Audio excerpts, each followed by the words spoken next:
আপনারা দেখুন এখানে ব্রহ্মা, বিষ্ণু, শিব তিন ভগবান রয়েছে।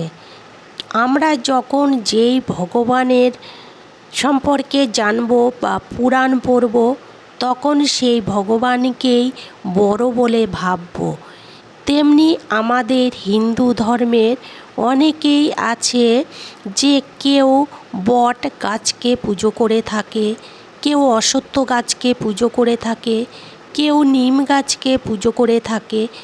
এবার এই তিনটি গাছ যখন যেভাবেই হোক একসঙ্গে একটা গাছ, নিচ থেকে একটা গাছ আর ডালপালা থেকে তিনটি গাছ দেখা যাচ্ছে, যেমন নিম, অশ্বত্থ, বট।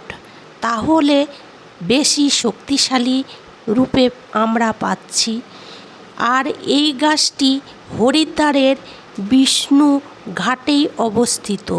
এই একত্রিত তিনটি গাছ নিম, অশ্বত্থ আর বট, এই তিনটি গাছকে ব্রহ্মা, বিষ্ণু আর শিবের সঙ্গে তুলনা করা হয়েছে।